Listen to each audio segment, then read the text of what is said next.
بسم اللہ الرحمن الرحیم۔ احادیث مبارکہ میں ایک ایسی اسلامی فوج کے متعلق بتایا گیا ہے جو سندھ سے نکل کر ہندوستان پر حملہ کر کے ہندوستان پر قبضہ کر لے گی اور بعد میں حضرت عیسیٰ علیہ السلام کے ساتھ شام میں جا کر مل جائے گی۔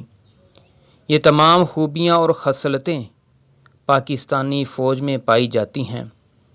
یہ اللہ عز و جل کا خاص حکم تھا کہ 50 لاکھ شہداء کی قربانی سے ایک ایسا ملک وجود میں آئے جو اسلام کا علم بردار ہو اور عالم دنیا جس کا لوہا مانے۔ پاکستان پر اللہ عز و جل کا خاص کرم اور رحمت ہے۔ پاکستان خود وجود میں نہیں آیا بلکہ اس کو لایا گیا ہے۔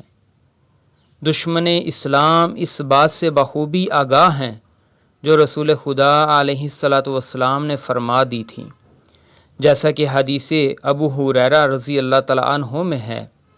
حضرت ابو ہریرہ رضی اللہ تعالیٰ عنہ فرماتے ہیں کہ حضور علیہ السلام نے مجھ سے فرمایا کہ اس امت میں 2 لشکر سندھ اور ہند میں روانہ ہوں گے۔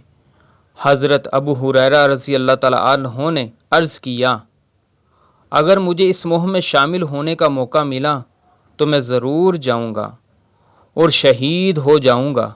اگر شہید ہو گیا تو ٹھیک ہے، اگر میں زندہ رہا اور واپس لوٹ آیا تو آزاد ابو ہریرہ ہوں گا جسے اللہ عز و جل نے جہنم سے آزاد کر دیا ہوگا۔ اس حدیث پاک کے تناظر میں بھی پاکستان کے وجود کی طرف اشارہ ملتا ہے۔ اس لیے پاکستان کا قیام بھی ایک ایسی رات میں ہوا جو اللہ اور اس کے رسول کے نزدیک سب سے زیادہ عظمت والی رات ہے۔ یوں کہہ لیں کہ پاکستان لیلۃ القدر میں نازل ہوا اور پاکستان قائم ہوا معجزے کے طور پر، جس کا مطلب لا الہ الا اللہ ہے۔ ہندو سمجھتے تھے کہ اس کا وجود مٹ جائے گا، لیکن ابھی تک قائم رہنا کسی معجزے سے کم نہیں۔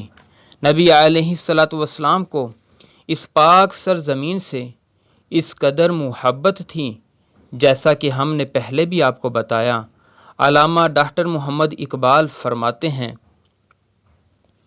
میرے عرب کو آئی ٹھنڈی ہوا جہاں سے، میرا وطن وہی ہے، میرا وطن وہی ہے۔ حضرت کعب رضی اللہ تعالیٰ عنہ سے روایت ہے کہ بیت المقدس میں مسلمانوں کا بادشاہ ہندوستان کی طرف ایک لشکر روانہ کرے گا۔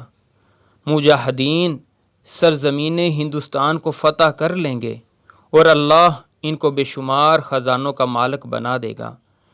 یہ خزانے واپس لے کر بیت المقدس آئیں گے اور مسلمانوں کا بادشاہ اس خزانے سے بیت المقدس کی تزئین و آرائش کرے گا۔ وہ اسلامی لشکر ہندوستان کے بادشاہوں کو زنجیروں میں باندھ کر مسلمانوں کے بادشاہ کے سامنے لے جائیں گے اور وہ اسلامی لشکر مشرق سے مغرب تک کے تمام علاقے فتح کر لیں گے اور دجال کے نکلنے تک ہندوستان میں ہی نفاذ اسلام کے لیے موجود رہیں گے۔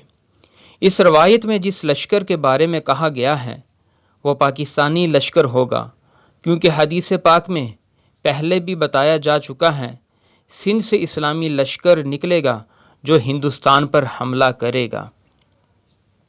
اسی لیے دشمن پاکستان کو مٹانے کی انتھک کوششیں کرتے رہے اور کر رہے ہیں۔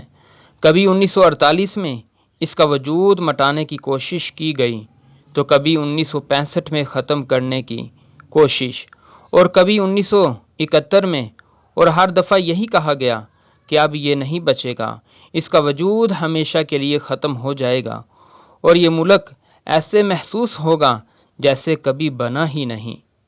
ناظرین کرام، آج کے لیے اتنا ہی۔